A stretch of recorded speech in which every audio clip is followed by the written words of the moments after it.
Здравствуйте, товарищи, and welcome to another one of our coffee house videos. You know, something that comes and goes as my muse comes and goes. But this time, I'd like to articulate a political thesis that I've been thinking about for quite some time. And I feel like it's time that I put ideas into words, and we'll see how things go.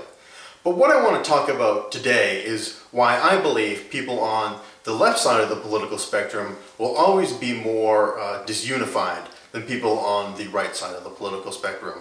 And the way I feel like the left and right are very, very big and broad terms, and I feel like the main defining feature that allows us to put people into, one of these political spectrums is how they deal with change in society.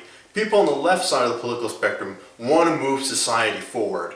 They want to change society in a progressive manner, and they differ on what aspects of society need to be changed, how much needs to be changed. Some people believe society in and of itself needs an entire, progression and overhaul, whereas some people, more towards, I guess, the center, only want, certain things and certain aspects changed. Whereas people on the right side of the political spectrum either want to keep society as it is, or they want to move society back to a previous point in time. And I think more and more there's something else that's being added into the right side, and that is the idea that they want to take away things that society already offers. And I guess that could be filed under moving society back in a previous point in time. But so this is libertarian thought that they want to take away certain governmental institutions or diminish them because they believe society will function better that way. But from this starting point, I'll launch into why I feel like the left will always be more disunified. And this whole thing really started when I was reminded of a story that one of my political science professors taught me. And this story really kind of changed my outlook and how I see the entire sort of political landscape. And it's a really interesting story, and I'd like to relay some of the details to you guys so you can help understand where I'm coming from. And unfortunately, the names in the story have been lost, through time. But what happens is there's a priest, and he's an English priest. And he goes and he travels to South America, and this is the time before it was really colonized. And he looks across sort of the tribes in South America, and he sees these people living in harmony, that they're sharing. There's altruism. There's all these really good aspects about these people living together in society. And then he goes back to England, and then he goes and he sees this poverty, all this exploitation, all these negative things that he didn't see among sort of the tribes in South America. So the priest takes these thoughts to one of the leading members of parliament in Britain at the time, and he talks to him and he says, listen, I want to make Britain more like these South American tribes. I want to bring out some of these positive aspects that I saw there and put them into British society. And the member of parliament says, I agree with you. I agree with what you're saying. But the way we have to do this is we have to use the ship of state in order to get to the goal that we want, to get to the horizon that we want to.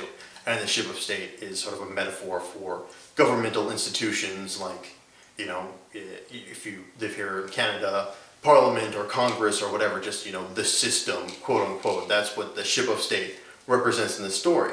And the priest says, I'm not getting on the ship of state. I refuse to use the ship of state in order to get change.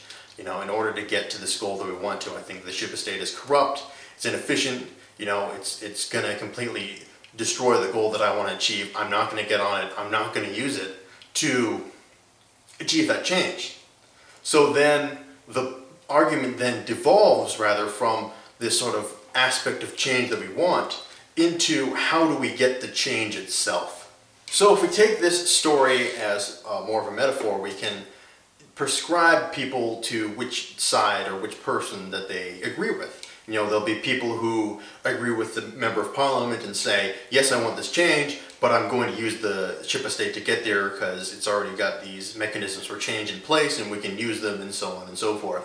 Where there'll be people who agree with the priest and say, I want this change, but I'm not going to use the ship of state to get there because it's going to corrupt our goals, it's never going to get us to where we want to be, I don't want to be a part of that, that system, I got to find another way in order to get this change.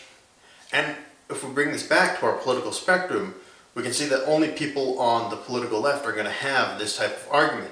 because they're the ones who want to achieve that change. Whereas people on the right, they either they don't want society to change, so they don't have this argument to begin with. They just find ways to keep society the way it is, or in more extreme cases, they try and roll back society to a previous point.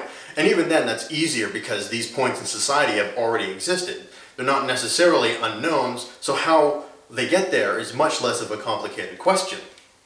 So we on the left, once we've decided the type of change that we want, which isn't necessarily an easy goal, you know, to get all these people to agree on the type of change that it is that we want to see, we then have to decide how it is that we're going to get there.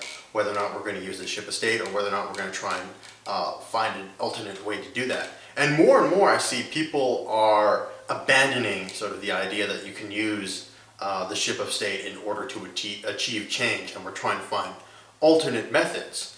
And who knows where that's going to lead, because I feel I'm more on the side of the Member of Parliament, or at least I feel that the ship of state is something that's known and it's something we can use and these mechanisms already exist. Whereas if you're taking the side of the priest, you're adding more unknowns to our already unknown and maybe complicating the question more than it needs to already be complicated.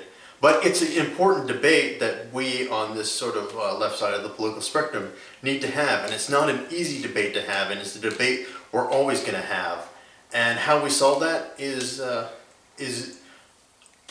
I think unknown to just about you know, everyone who studies politics and follows political philosophy, because, you know, if it was an easy question, we already would have figured this out. And maybe one day the priests will be right, and they'll find something, they'll find an alternate method of change that is far better than the ship of state. But until that time, you know, we're always going to have this debate, and it's going to lead to more discord, and it's going to lead to more disunity and more arguments than people on the right are going to have.